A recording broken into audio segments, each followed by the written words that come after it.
morning everyone. Today we are going to be doing a little bit of a review of the Insta360 One RS, and right now I'm at a sick location with my guy Jenzel over there, and this is like a pretty sick rock cliff or whatever. And yeah, so we are going to test everything out.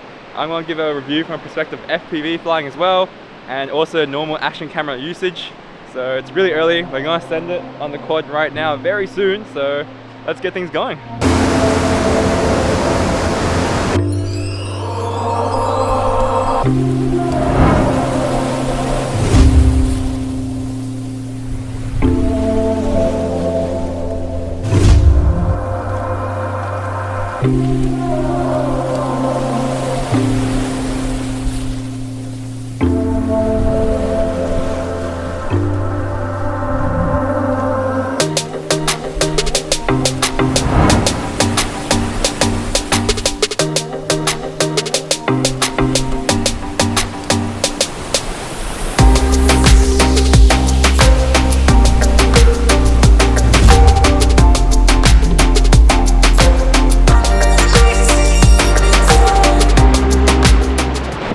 So, my guy Jenzel literally just went YOLO into the water and he's absolutely drenched, bro. My god, well, I'm pretty sure the shot turned out pretty damn sick. But damn, this guy nearly died, man. Don't do that at home. Sheesh. But shout out to him, I'm pretty sure we got some pretty sick clips. We flew the Gopro, we flew the 360, and we also flew the boost mod.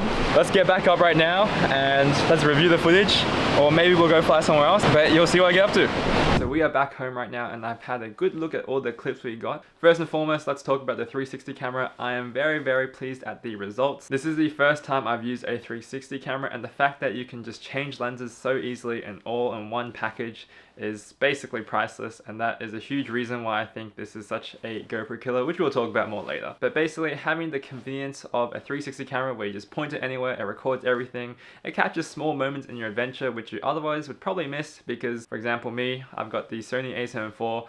It's pretty hard just keeping that thing recording because one, the files are so big in which it stores, so I'm not going to leave it running for ages, and I'll definitely be using it going forward because I think it's just great for storytelling, and I'm like a one-man crew, so I'll definitely keep using it. The Insta360 Studio app is also pretty cool, and the fact that it is 360 footage where you can spin it around, you basically open the door to many different types of transitions because you can pan one way and transition to somewhere else. People don't really see this on social media as well, 360 camera, so you should definitely hop on it. So on the topic of 360 cameras, I kind of learned the hard way. This is the boost mod right now, but basically I mounted the camera on my drone looking like this with the camera facing out, but I didn't realize in the 360 mode, the camera, because there's cameras on both sides, the camera facing you acts as kind of like the main one. So when I looked at my footage in the Insta360 Studio, I realized the footage that was facing in front of the drone, which I planned, was basically a bit softer and blurrier than the footage that looks the other way. That's something to keep in mind. Unfortunately, I kind of screwed that up, but if you look straight down and look behind,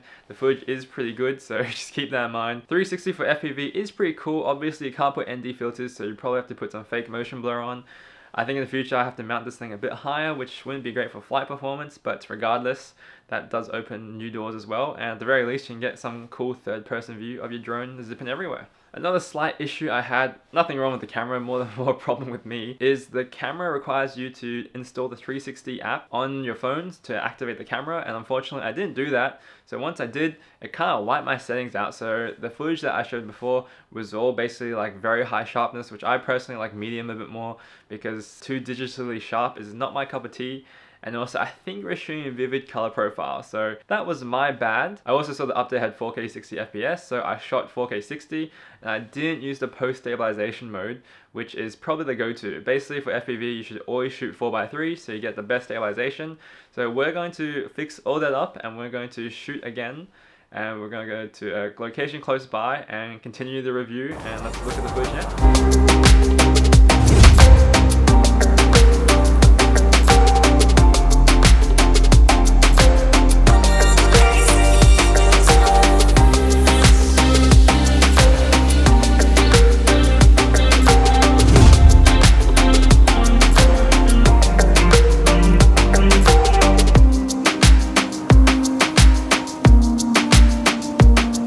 Alright, so now that we fixed some of these settings issues, let's talk about a bit of a video review between this and with some shoutouts to the GoPro, which I guess people call the standard these days. I think overall the picture quality is very similar to the GoPro 10, if not better. I don't have much low light footage here, but the sensor on this bad boy is definitely bigger, and therefore the low light performance is better. There's plenty of reviews that show that, and that is definitely true. I think there's a slight difference in dynamic range. I think the standard picture profile on the Insta360 One RS isn't as flat as it is on the GoPro. However, they do have a log mode, and once you put their log conversion light, it does look very similar to the flat look on the GoPro 10. If you ask me which one's better between the two, I honestly can't really decide. And even if the dynamic range isn't to your cup of tea, this camera also has active HDR, so that can also give you some more dynamic range if you need it. Quickly talking about stabilization, if we use hypersmooth versus flow state, I think hypersmooth is a tad bit better.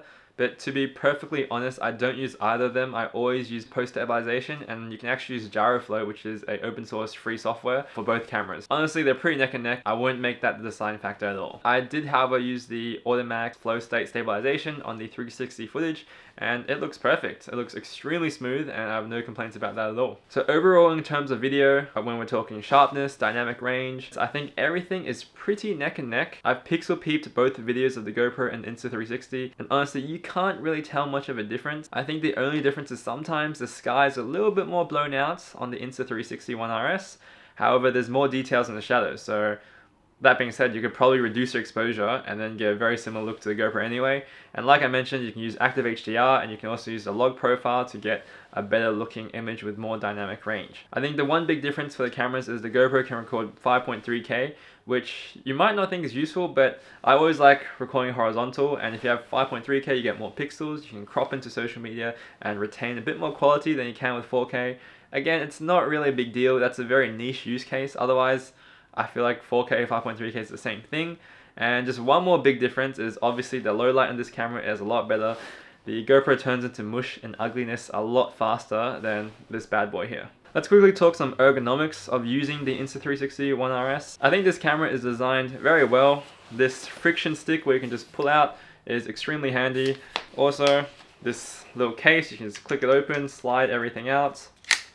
It's really handy as well. The smaller screen might be a bit of concern to everyone. Honestly, it's not too bad to use. Maybe at times it's a little bit hard to tell your exposure on that smaller screen, but I wouldn't trade it for anything, because having that 360 mod and being able to change to 360 video is so worth it, so that's fine for me. I would talk a photo comparison, but I don't think people are really buying either GoPro or any action camera as a photography camera, and also I don't really take any photos on these myself, but I do think this is a tad better on some quick samples that I took. So now let's talk about some key comparisons between this camera and the GoPro 10 and why this could be considered a bit of a GoPro killer. First, let's mention some price comparisons. So both cameras at a standalone point, I believe this camera is about 20 Australian dollars cheaper, and if you are interested in 360 video, if you buy a GoPro 10 and a GoPro Max, you're going to set yourself about $300 more than the Insta360 Twin Edition. And $300 is a lot of money. That's almost like buying another camera. So I'll say it now, if you're interested in 360 video and also want a super capable action camera, you should definitely buy the twin combo, because the value for money just isn't there with the GoPro, unfortunately. Also talking about the price point of view,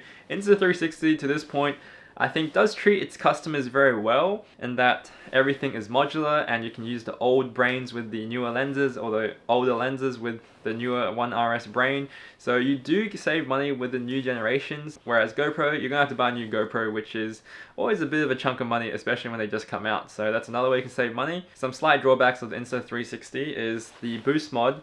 You cannot remove this lens, so if you crack that, you're screwed. You're gonna have to buy a new lens. I'm sure that's more expensive than just buying a little cover for the GoPro. And also, because Insta360 is a bit new to the game, there's going to be more of a second-hand market for the GoPro, and there's more accessories like ND filters. Unfortunately, the ND filters haven't come out yet for the 4K boost mod, which is a bit of a bummer, so I put a lot of fake motion blur in the video. Another key point, especially if you're an FPV pilot, is that the boost mod is actually 20 grams lighter than the GoPro 10. So if you fly FPV, you know every gram counts, so 20 grams will give you a bit more pop on your drone, so that's always very welcome. Alright, so that's basically it in terms of comparison. If you want like a full nitty-gritty breakdown, let me link, I think, the best review / comparison of this camera for some more nitty-gritty details. But if we're trying to decide which one of these cameras to buy, the Insta360 or the GoPro 10. I think if you are interested in 360 video and you need a competent action camera as well, then I think buying the twin edition for the One RS with the 360 mod is an absolute no-brainer. The cost comparison just cannot compare if you're going to buy the GoPro Max and the GoPro 10. However, if you are debating which action camera you should use,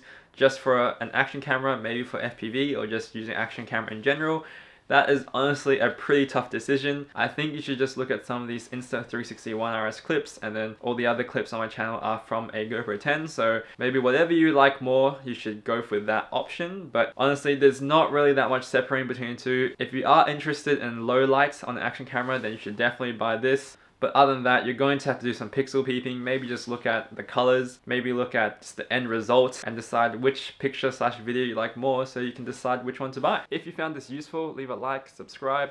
I also have an affiliate link in my description if you want to buy this camera, which, like I mentioned, anyone remotely interested in 360 video should buy this. And also, quick disclaimer, this was gifted to me, and I also got my GoPro 10 for free because I won a competition. So with that being said, I'll catch you in the next adventure.